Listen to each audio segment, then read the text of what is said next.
¿Están listos? ¿En sus marcas? ¿Listos? ¡A leer! Bienvenidos a Mundo de Palabras, donde todos los jueves podemos aprender un poco de todo. Y donde siempre encontrarás historias que te fascinarán. Adelante, acércate y disfruta de Mundo de Palabras.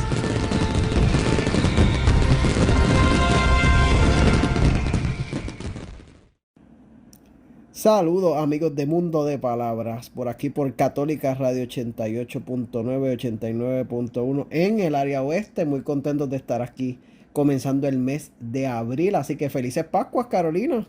Felices Pascuas, Jesús, felices Pascuas a todos nuestros radioescuchas. Eso es así.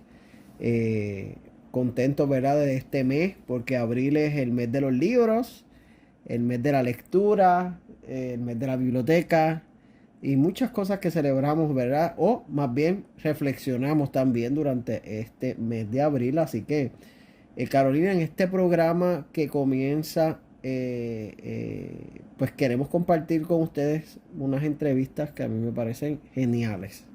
Así es, Jesús, porque precisamente estamos celebrando que en esta semana, precisamente el 2 de abril, fue el Día Internacional de la Literatura Infantil y Juvenil, estipulada, ¿verdad?, por la organización sin fines de lucro IBI, el International Board of Books for Young People. Y es para nosotros nuestro día, para todos. La celebración global, ¿verdad?, de la literatura. Obviamente abril decimos que es el mes del libro y de la lectura porque se celebran, ¿verdad?, más adelante en este mes, que haremos algo también, ¿verdad?, para cerca de esas fechas. Y hoy precisamente queremos compartir una entrevista, un diálogo que tuvimos con nuestra gran colaboradora de Piali en Uruguay, nuestra querida María Luisa. Así que vamos a estar compartiendo el día de hoy una entrevista, la primera parte de nuestro programa, y Carolina también en la segunda parte una entrevista muy, muy especial. Sí, tenemos el 2 de abril también coincide con el Día Internacional del Autismo, así que vamos a tener una entrevista con la doctora Laura Delis Bauza del Centro Ponceño de Autismo para hablar un poco sobre este tema. Así que esperamos que puedan disfrutar, ¿verdad?, de estas entrevistas y de este contenido que traemos para promover el libro y la educación a través de aquí de Católica Radio, y gracias a la Pontificia Universidad Católica por este junteo maravilloso. Así que lo disfruten, que disfruten estas entrevistas. Claro que sí. ¿Por qué escribir? ¿Para qué ilustrar? Aquí en la Fábrica de Libros te vas a enterar. Hola amigos de Mundo de Palabras y de Piali, que aquí estamos como en un espacio genial y fabuloso, en un día muy especial porque tenemos una invitada muy especial que ha estado con nosotros en algún otro momento, ¿verdad?, a través de las plataformas de Piali, y es María Luisa desde Uruguay, que nos va a acompañar. Vamos a hablar un poco de María Luisa, la escritora, ¿verdad? Hemos hablado en otros momentos de otros temas, pero hoy particularmente pues quiero hablar con María Luisa, la escritora. Hola María Luisa, ¿cómo estás? Hola Jesús, buenas noches para todos, para todas, y especialmente para la gente de Piali que está escuchando, para ti. Muchas gracias por la invitación, antes que nada. Qué bueno. Un largo trecho de Puerto Rico de Uruguay. Sí, pero bueno, la tecnología nos permite esto, ¿verdad?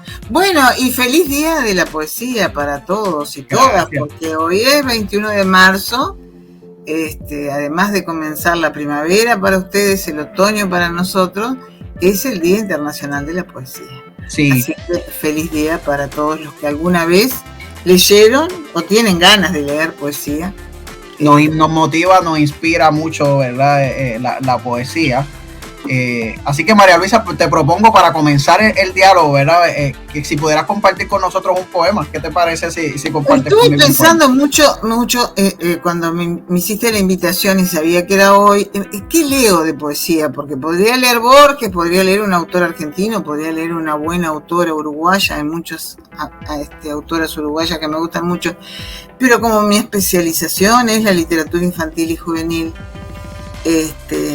elegí un poema para niños, para comenzar jugando, y elegí una autora muy conocida en el ámbito de la pedagogía, en el ámbito de la escuela argentina, Beatriz Ferro, ¿sí? Excelente. Y ahora van a ver por qué la elegí. Todo tiene un porqué, pero se los leo. Se titula Tacirupeca Caperucita. Al derecho o al revés, una niña había una vez. Este es un cuento contado completamente al revés. Al principio digo fin, y al final había una vez fin. Los buenos cazadores salvan a Caperucita. Ese lobo es su costumbre de comerse a las visitas. ¿Qué boca tan grande tienes para comerte mejor? ¿Qué orejas exageradas? Esto va de mal en peor. El lobo se ha disfrazado con bata y cofia amarilla. Caperucita hace un ramo de flores de manzanilla. A la abuelita le lleva queso dulce y pan francés. Por los caminos del bosque, una niña había una vez. De la autora argentina Beatriz Ferro. Para festejar este Día de la Poesía, sobre todo con los niños y niñas, porque la poesía muchas veces en la escuela no tiene espacio. Entonces quería comenzar con algo bien alegre, divertido. Qué divertido escucharlo. Ingenioso, porque es al revés y muy bien hecho, por supuesto. Así que bueno, feliz Día de la Poesía para todas y todos. Comenzamos en la charla que tú proponías, Jesús. Excelente manera de comenzar, ¿verdad? A veces nos recordamos que hay poesía para niños, ¿verdad? Casi siempre pensamos en el cuento. Hay mucha poesía. El tema, ¿sabes cuál es, Jesús? Perdóname que me adelante un poquito. El tema es cuáles son los editores que se animan. Exacto. A editar libros para niños en poesía. Hay un autor muy famoso que deben de conocer muchos de ustedes, Roald Dahl, que dedicó, muchos de sus libros están escritos en rima, claro, después de esta la traducción del inglés al español, etcétera, etcétera. Pero hay mucha poesía para niños, muy, muy buena, excelente. El tema es el editor que se anima. Eso es así, a veces no se desconoce, pero bueno, acá en Mundo de Palabras y Piali hemos hablado un poco sobre este tema porque la realidad es que sí existe mucho y que es muy buena. Pero María Luisa, quisiera, ¿verdad? En esta ocasión, porque esta charla, ¿verdad? Que estamos compartiendo el día de hoy, pues también va a formar parte del contenido de las plataformas en los diferentes espacios de Piali y de Radio del Mundo de Palabras durante el mes de abril, que celebramos, ¿verdad? El libro y la literatura también para niños. Y María Luisa, cuando yo te conocí hace un tiempo, ¿verdad? ¿Hace cuántos años? ¿Cuántos años? Tú no escribías para niños todavía. ¿Cómo comienza María Luisa como escritora, verdad? Porque yo soy uno que aspiro a algún momento poder escribir para niños. He escrito algo, pero no puedo decir que soy un escritor para niños aún. ¿Cómo comenzaste, María Luisa? Bueno, a mí lo que me ayudó muchísimo fue que en una época de mi vida donde tenía mis niños muy, muy pequeños y estaba muy ocupada con muchas cosas, estuve en la universidad con gente de la universidad haciendo muchos talleres de literatura fantástica. A mí la literatura fantástica me gusta mucho, aunque en realidad después dejó de gustarme y ahora me gusta otra vez. En fin, yo creo que son ciclos. Son ciclos. El hecho de acercarme mucho a los autores fantásticos, en algún momento la fantasía tuvo que pasar a ser casi infantil. De hecho, mi primer libro, que tiene ya más de 30 años, cuando lo presenté y tuvo una buena crítica aquí en Uruguay, se llama Espejos el libro, una profesora de literatura de la universidad me dijo, ¿sabes qué? Son cuentos muy lindos para leerle a los adolescentes, son cuentos de literatura fantástica, pero son muy lindos para los adolescentes porque tenés un estilo práctico, corto, el adolescente, sobre todo el adolescente, tiene pereza de la lectura larga. Dice, y la fantasía está incluida, pero siempre tiene un final como un poco raro, como que había algunos medios de suspenso que yo no me había dado cuenta de escribir. Y entonces al poco tiempo de eso participé en muchos concursos, en algunos obtuve premios interesantes, en otros no tanto. En ese momento recibo una invitación para representar Uruguay en Piali. Qué bien. Y entonces yo digo, pero literatura infantil, yo de literatura infantil no sé nada. Yo cursé primer año del profesorado de literatura y filosofía en la Argentina, me vine al Uruguay, me casé, retomé con talleres literarios, de escritura literaria, muchos talleres en la universidad, si bien eran profesores universitarios, pero no seguí la carrera porque no podía en ese momento. Digo, no, la verdad no creo saber nada de literatura infantil. De cualquier modo, acepté el desafío y entonces supe que acá en Uruguay se dictaba una cátedra de especialización en literatura infantil y juvenil. Ahí empiezo a estudiar. Claro, el meterme de lleno en el estudio de la literatura infantil y juvenil hispanoamericana me trajo el recuerdo de que yo en realidad tuve una cuna de cuentos. En mi casa todo el mundo leía, contaba, narraba y recitaba.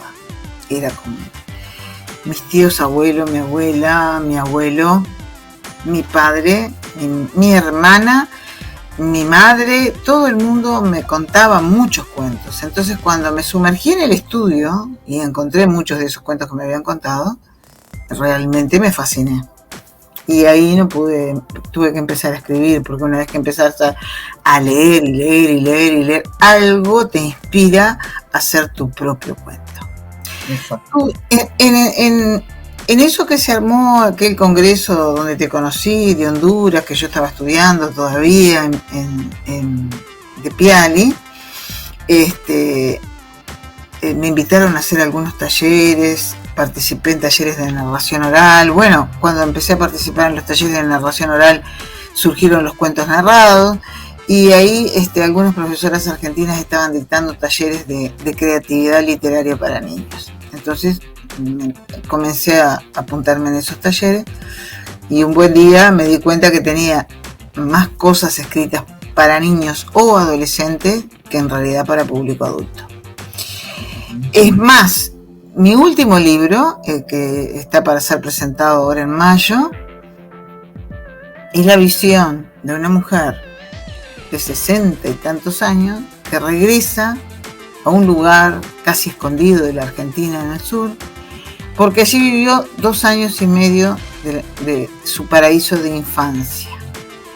¿Por qué paraíso de infancia? Porque fue la única vez que estuvieron todos juntos en su familia, su papá no tuvo que ausentarse, porque tenía un excelente sueldo, lo que hacía que la familia viviera holgadamente sin preocupaciones, y además comenzó la escuela. Y en esa escuela empezó a escribir, y las primeras palabras son muy importantes, y empezó a leer. Y le regalaron una cantidad de libros, hizo su primer biblioteca infantil, por supuesto. Entonces traté en el libro de escribir lo que yo sentía cuando tenía 5, 6, 7 años. Y yo no sé si vos, que sos mucho más joven que yo, te acordás la primera vez que hiciste algo, la sensación que te dio, porque los adultos tenemos tendencia a olvidarnos de eso. Lamentablemente, sí. ¿Qué sucede cuando por primera vez lees solo? Ese impacto que te da leerlo y entenderlo es una cosa que... La experiencia sí, que se implica. Uno ahora de grande se olvidó. Pero cuando te dejaron por primera vez y te dijeron, no, lee solo, y pudiste, es muy fuerte esa experiencia por primera vez. Todo lo que se hace por primera vez. En ese pueblo, además, fue mi primer fin de curso y yo lloré mucho porque la maestra elegía a todos mis compañeros para hacer de ardillita, decía, no sé, eran todos animalitos y a mí nunca me elegían. Wow. Entonces, yo, ¿por qué? ¿Qué habría hecho? ¿Me habré portado muy mal? ¿No me van a elegir? No, me dice la maestra, al final viene y me dice, lo que pasa es que sos muy rubia y yo quiero que hagas de hada madrina. Oh, wow. A ver, cuando volví a ese pueblo, hace un par de años, era enero, en enero acá las escuelas están cerradas, pero esa escuela estaba abierta. Porque a los escritores nos pasan cosas así. Estaba abierta porque la estaban limpiando. Y yo me acerqué tímidamente y le hice esta historia a la mujer que estaba limpiando. Y le dije, ¿usted me dejaría entrar? Me dice, sí, señora, pasa. Bueno, no. Esa primera vez, el escenario, el patio, donde por primera vez me disfrazaron de hada madrina. Y yo después decía, ¿qué tendrá que ver eso? Que por primera, cuando me enfrenté a un escenario hice de hada madrina y tenía que despertar a todos los animalitos, ¿qué tendrá que ver eso con que mi vida entera la he dedicado prácticamente a la literatura infantil? No sé si tiene algo que ver. Qué maravilloso. Sí. Yo no creo casualidad. Entonces, ¿terminé escribiendo un libro para adultos? No, había que escribir algo para un niño. Porque es la visión de una niña, aunque está contado por una mujer muy mayor, pero cuento mi experiencia de niña en esa escuela. ¿Buscas inspiración en diferentes obras, en vivencias? ¿O has buscado otras en otros mundos, verdad? Como uno dice, ¿verdad? Inspiración para escribir. Sí, a mí me surgen historias muy desopilantes, que no tienen nada que ver con nada. Por eso leí este poema, porque es desopilante, ¿no? Invierte todo. Hay una parte de mi literatura infantil que es muy, muy risueña y tiene mucho juego y mucho disparate, cuentos disparatados, pero muchas veces tomo cosas de la realidad y las transformo, ¿no? Tengo un libro, uno que está esperando a ver qué dice el editor, que se llama Mujeres Mágicas y no tanto. Interesante. Y no tanto.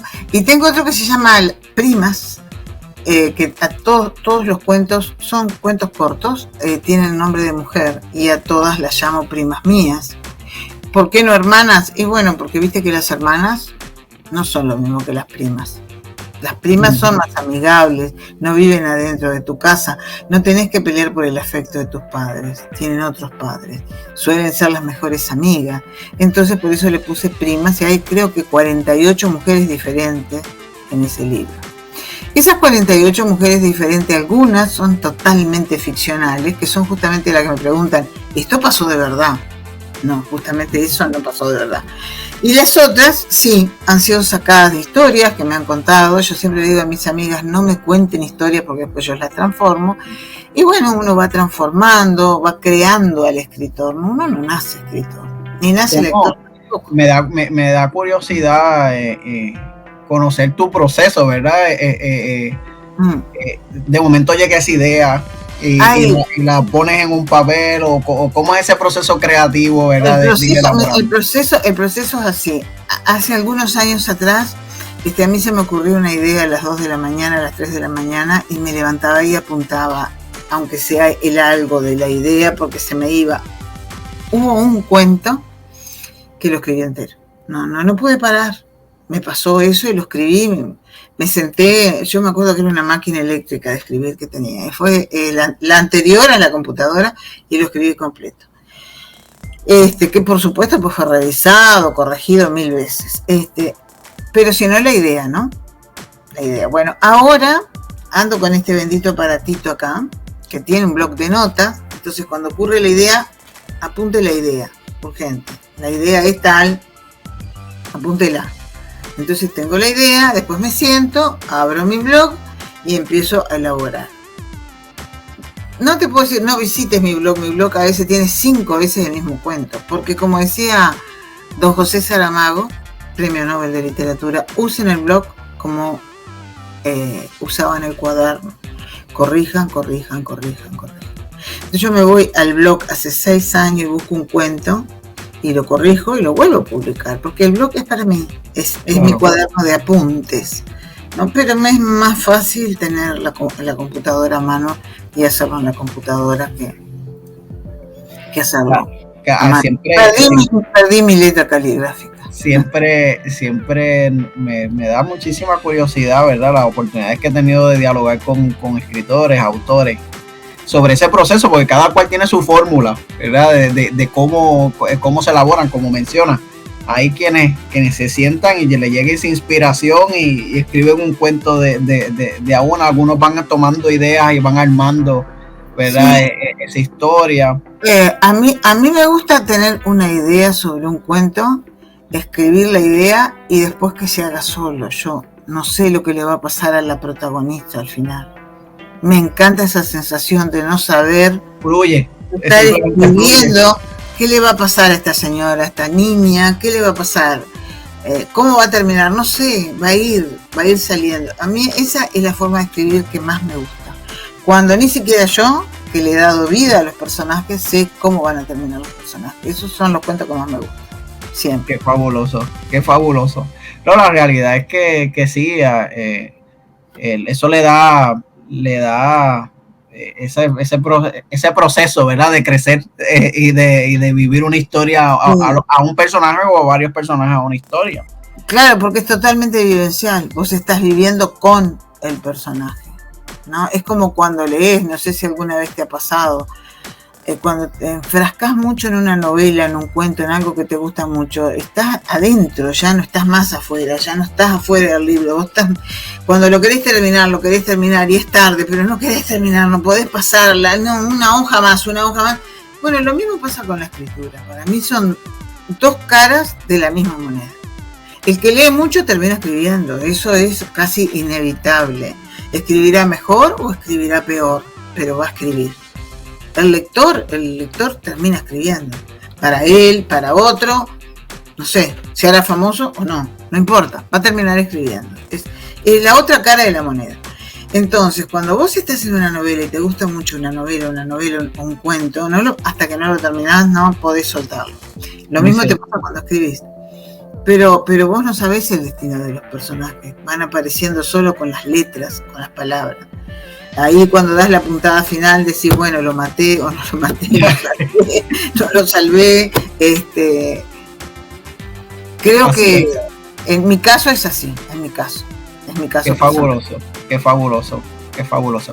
Bueno, pues María Luisa, el tiempo en radio nos traiciona, ¿verdad? Porque pasa volando, ¿verdad? Pero la conversación no va a culminar acá. María Luisa va a continuar con nosotros sobre otros temas y otros espacios aquí en Mundo de Palabras y Piali. Así que muchas gracias por compartir conmigo, ¿verdad? Este ratito y nos seguiremos escuchando muy pronto aquí en Mundo de Palabras y Piali. Bueno, muchas gracias, Jesús. Gracias, María Luisa. Portarse bien es la razón de ser. Con Titi Angie lo vas a aprender.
¡Qué entretenido!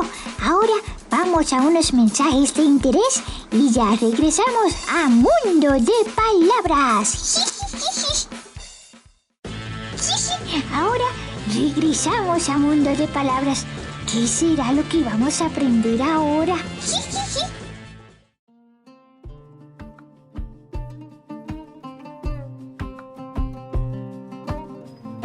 Bueno, amigos de Mundo de Palabras, aquí estamos de regreso aquí a su programa familiar. Si acaba de sintonizarnos, está escuchando usted Mundo de Palabras, un programa familiar donde disfrutamos de la lectura, temas muy curiosos y de interés para toda la familia. Aquí por Católica Radio 88.9 FM y el 89.1 en el área oeste, al igual que por todas las redes sociales de la Pontificia Universidad Católica de Puerto Rico, Spotify, YouTube, por donde usted nos busque, ahí vamos a estar. En la tarde de hoy vamos a continuar nuestro tema porque, como dijimos al inicio, estamos celebrando en esta semana dos grandes fiestas para nosotros. El primero, ya hablamos sobre el Día Internacional de la Literatura Juvenil, Infantil Juvenil, y de Hans Christian Andersen y de Ivy con nuestra querida María Luisa Francesco. Y ahora vamos a estar tomando, porque coincide también la festividad con el Día Internacional del Autismo, un tema que sin dudar, ¿verdad?, en ningún momento es muy importante que desde muy chiquitos nuestros niños, nuestros estudiantes y ustedes papás, mamás, tío, tití, bibliotecario, líder comunitario, sepa un poco de este tema. Y qué mejor que hacerlo que con un experto en ese tema, porque yo podré saber por los libros, pero es mejor hablarlo con quien sabe de verdad. Y para eso tenemos de invitada en nuestro programa de hoy a la doctora Laura Delis Bauzá. Ella es psicóloga clínica del Centro Ponceño de Autismo. Bienvenida, doctora. ¿Cómo se encuentra? Me encuentro muy bien, muy contenta de estar aquí con ustedes. Saludo a todos los radioescuchas y a todas las familias y profesionales que nos escuchan en el día de hoy. Qué bien. Y doctora, ¿verdad?, siempre nos gusta que nuestros invitados se presenten y nos den a conocer un poco de quién es la doctora Laura Delis Bauzá. Bueno, pues soy, como ya dijiste, psicóloga clínica, también con muchísimos años de experiencia en educación especial, en la educación y pues adiestramiento de profesionales en el área de educación especial, especialmente en problemas del neurodesarrollo. Así que soy profesora de la Universidad de la Escuela de Medicina de Ponce, que se conoce como la Ponce Health Sciences University, donde colaboro en el programa doctoral de psicología clínica y la maestría precisamente en psicología escolar. Ay, qué bien, ¿vieron? Aquí hay que buscar siempre al que sabe más, porque si no, metemos las patas, como dicen por ahí. Bueno, estamos celebrando o conmemorando para sí el Día Internacional del Autismo.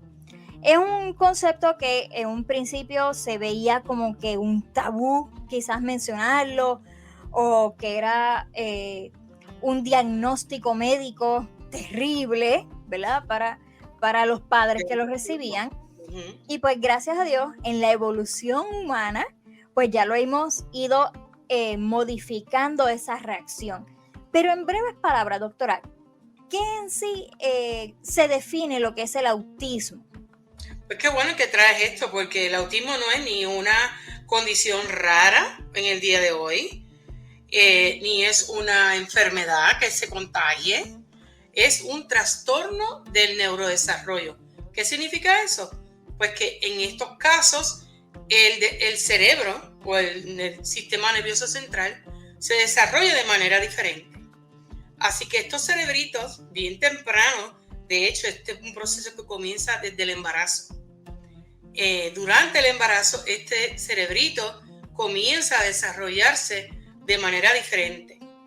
Y por eso se habla de que es un trastorno, una diferencia en la manera en que el cerebro se desarrolla y funciona. Y esto se expresa bien temprano en la infancia, usualmente antes de los 3 años de edad. Así que va entonces trabajando desde muy temprano. Y también recientemente ha surgido también otro concepto que es lo del espectro autista. Sí, ¿Cuál es la diferencia entre uno y el otro? Qué bueno que traes esto, porque un espectro significa que hay una variabilidad enorme en la expresión en la que esta condición se expresa o cómo se presentan los síntomas y los signos del autismo. Por eso se llama un espectro. Es tal esta variabilidad que se dice que cada caso de autismo es único. Quizá en otras condiciones se pueden hacer unas generalizaciones. Por ejemplo, los chicos con esta condición se ven así, pero en el autismo no es posible. Cada caso es único. Los síntomas se expresan de manera diferente. No hay ni un solo síntoma de autismo que se vea en todos los chicos con autismo. Ni hay ni siquiera un niño que tenga todos los síntomas. Así que cada niño es único. Por eso es que se llama un espectro. Hay niños que tienen unas necesidades en unas áreas que son bien severas, pero en otras áreas ese mismo niño puede tener hasta un funcionamiento promedio o sobre el promedio. Por ejemplo, podemos tener niños que tengan problemas en el lenguaje expresivo, que sean serios, en algunos casos con autismo, y en otros casos con autismo no hay ningún problema del lenguaje expresivo.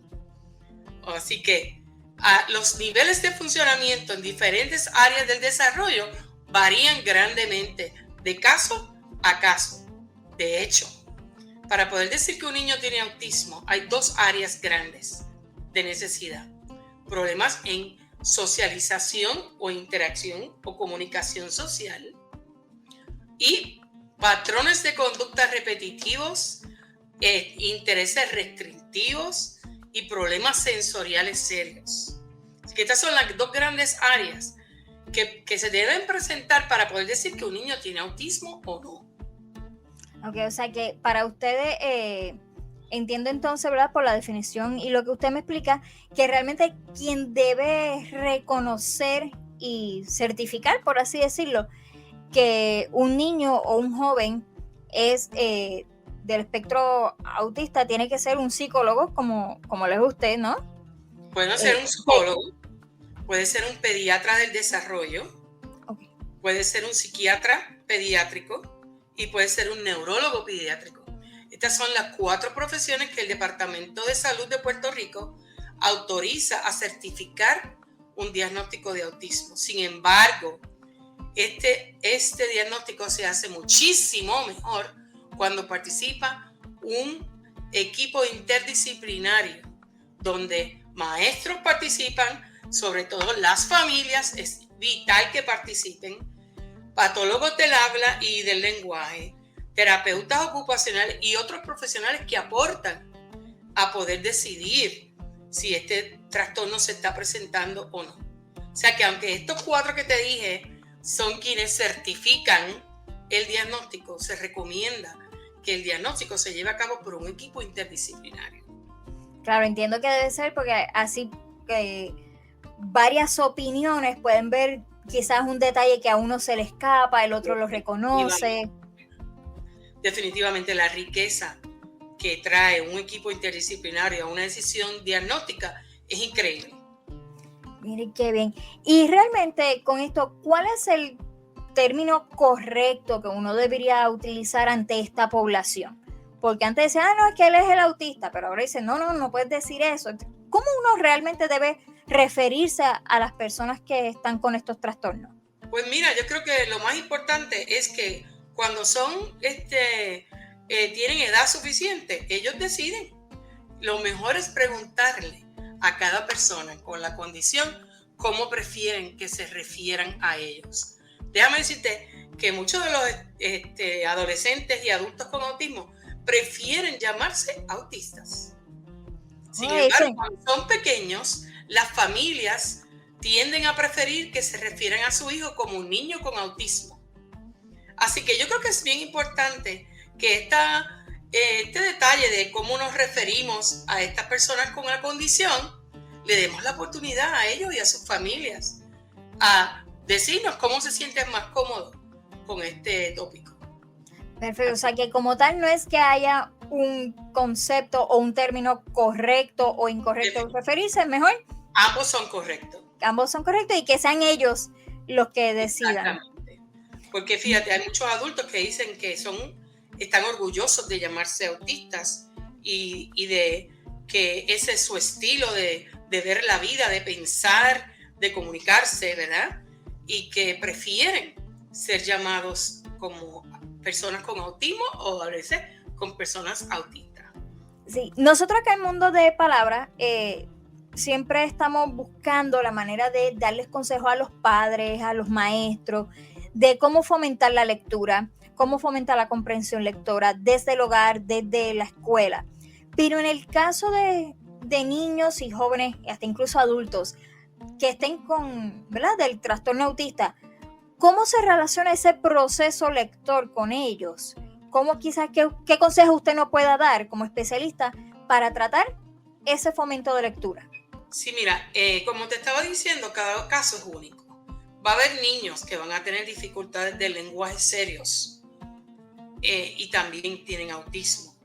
Y eso que definitivamente eso va a impactar el proceso lector y el aprendizaje de la lectura. Pero hay otros niños que no, que su proceso de lenguaje, y de hecho hay estudiantes con autismo que presentan hiperlexia, que significa que leen más adelantadamente que otros niños de su salón, de su misma edad y grado escolar. Así que, a pesar de ello, pues también tenemos que tener en cuenta que muchos niños con autismo van a tener problemas manejando información muy abstracta, que no es muy concreta. Por lo tanto, niños con autismo pueden presentar, aunque no tengan un problema de lectura o dislexia, vamos a ponerla así, fonológica, puede ser que tengan problemas de comprensión. Pero el consejo aquí es que igual que con cualquier otro niño, los padres tienen que fomentar, presentar libros, presentar historias, tener momentos de lectura con los chicos, no importa cuál sea su nivel de desarrollo del lenguaje. Hay libros que son para bebés, hay libros que son para niños bien pequeños. Pues eso, hay que hacer un buen pareo entre el libro que se presenta y el lenguaje que ese niño puede entender. Eso es lo único. Pero definitivamente los niños tienen que ser presentados a los libros lo antes posible. Lo antes posible, y muchos niños con autismo van a tener un desarrollo muy común en el desarrollo lector. Así que no porque tienen autismo tenemos que limitar la exposición a la literatura. Al contrario. Ay, pues qué bueno saber eso y, ¿verdad? Y anotarlo. Me estuvo bien interesante ese concepto, hiperlexia, no lo había escuchado. Hiperlexia significa que están un poco más adelantados que su grupo promedio en el desarrollo lector. Ah, miren qué bien. Una nueva palabra para el diccionario del Mundo de Palabras aquí. Sí, pero qué bueno eso, que es importante, principalmente cuando damos estos consejos de fomento de lectura, coincidimos en ese detalle, en la exposición al libro, que pasen por la experiencia. Como bien usted menciona, hay libros para bebés, hay libros con más ilustraciones que otras, pero qué bueno que entonces así papá, mamá que nos escucha, maestro que nos escucha, no se limite, definitivamente, no le tenga miedo a exponer al niño a estos libros, que sea él, ¿verdad? De cierta forma, que sea él quien decida, ¿no? Muchos niños con autismo tienen unos intereses bien particulares con sus libros, y buscar libros que tengan también estímulos sensoriales, que ahora vienen con sonido, con textura, y ese tipo de libros también puede enriquecer el interés de niños con autismo que tengan problemas de lenguaje a acostumbrarse a la lectura. Ay, qué bien, sí, el ser humano, ¿verdad?, aprende por diferentes lados, por diferentes formas. Somos bien sensoriales para ese aprendizaje y sí, ¿verdad? Gracias a las últimas tendencias e investigaciones, se ha demostrado eso. Se aprende más de forma sensorial que de una escuchando y tomando nota de forma de conferencia, como quizás yo estudié en mis tiempos, y eso.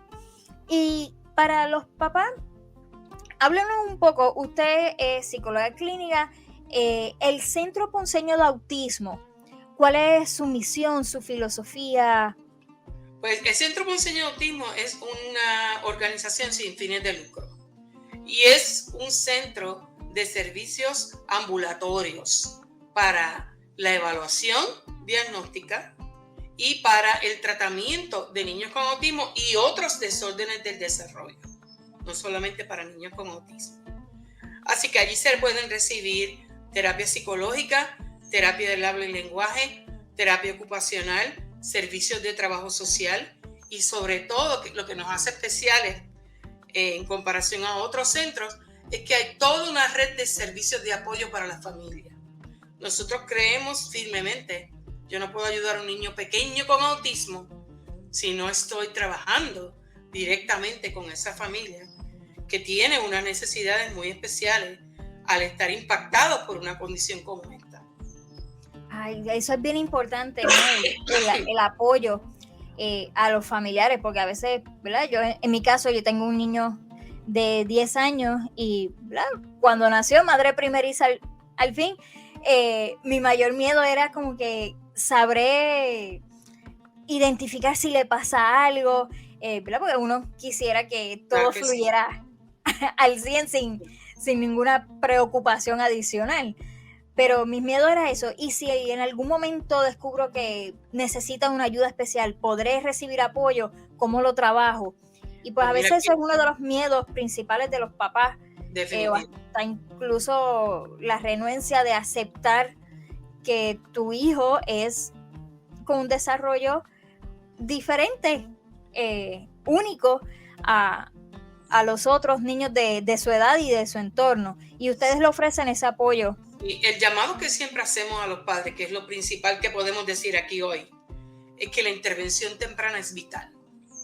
Lo más importante al lidiar con estas condiciones es averiguar rapidito cuáles son los signos posibles de esta condición y intervenir inmediatamente, no esperar. Hay veces que la familia dice, no, que si los niños se desarrollan un poquito más tarde que la niña, que si hay que esperar y darles la oportunidad, es lo contrario. Hoy en día la investigación nos dice una y otra vez que mientras más temprano se identifican estos problemas y más temprano se empieza a trabajar con ellos, mayor es la posibilidad de que este niño se pueda desarrollar a su potencial máximo y podamos alcanzar el mejor desarrollo posible para estos niños.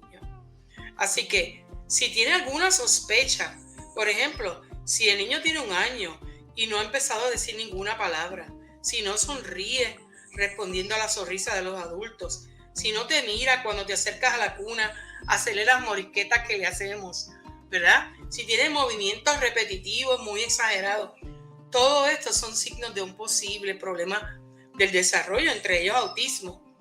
Lo primero que debes hacer es correr al pediatra. Y los pediatras, sobre todo los que están en el plan de servicios de salud del gobierno, están preparados para hacer seguimiento del desarrollo y de autismo necesario, para entonces referir a centros como CEPA, el Centro Ponceño de Autismo, a llevar una evaluación diagnóstica lo antes posible. Eso es bien importante, así que ya nos escuchó, papá, mamá, maestro, a la pequeñita sospecha, no tenga miedo, no sienta temor ni vergüenza en pedir ayuda y consejo. Y hablando de consejo, doctora, ¿en qué teléfono podrían contactar nuestros radioescuchas? Deben llamar cualquier duda que tengan, por la pequeña que sea, al 787-284-2900 o escribir también en línea a info@cepapr.org. Pueden pedir una solicitud de servicio, pueden pedir un instrumento de cernimiento para que ustedes mismos puedan evaluar si sus preocupaciones tienen un pareo con un posible trastorno dentro del espectro de autismo u otro problema del desarrollo. Bien importante que no se queden con esas dudas. Ay, pues muy bien, pues doctora, de verdad que pues muchas gracias por haber compartido con nosotros este ratito. Aquí en la radio siempre el tiempo se nos va volando y se nos hace tarde, pero estoy segura que de aquí podremos seguir hablando y contándonos nuevas historias y aclarando dudas para nuestros padres y maestros que nos escuchan. De verdad que muchas gracias por compartir con nosotros. Gracias por la invitación. Y a ustedes, amiguitos, niñitos, por ahí se acerca Titi Angie con otras historias, así que no te separes de Mundo de Palabras.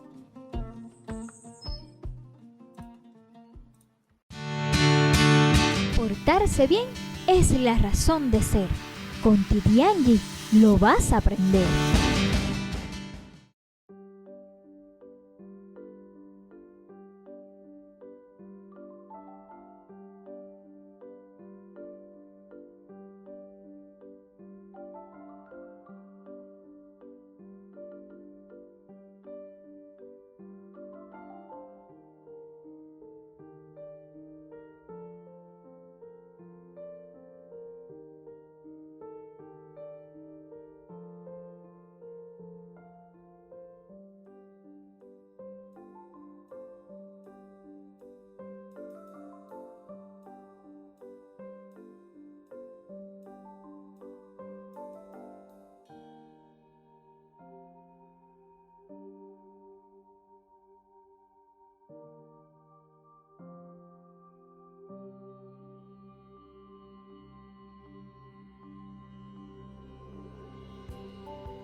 Bueno, amigos de Mundo de Palabras, esto ha sido todo por el día de hoy. Esperamos que la hayan disfrutado y lo hayan pasado bien, ¿verdad, Jesús? Con la entrevista a María Luisa, la entrevista a la doctora Laura Delis Bauzá del Centro Ponceño de Autismo y con los cuentos de Titi Angie. Jesús, ¿qué tenemos quizás para el próximo jueves? Bueno, pues para el próximo jueves también tenemos nuevamente a nuestra querida amiga María Luisa. Vamos a estar celebrando, ¿verdad? También durante este mes la educación temprana, así que la niñez temprana. Así que vamos a estar hablando algo sobre ese tema y también pues vamos a seguir celebrando el libro, porque pues el libro lo celebramos durante todo el mes de abril y las bibliotecas también. Bibliotecas, el libro y todo, así que los esperamos el próximo jueves de 4 a 5 de la tarde por aquí, por Católica Radio 88.9 FM y el 89.1 Mundo de Palabras. ¡Chao! Bueno, amiguitos, eso es todo por el día de hoy. Nos vemos la semana que viene. ¡Chao!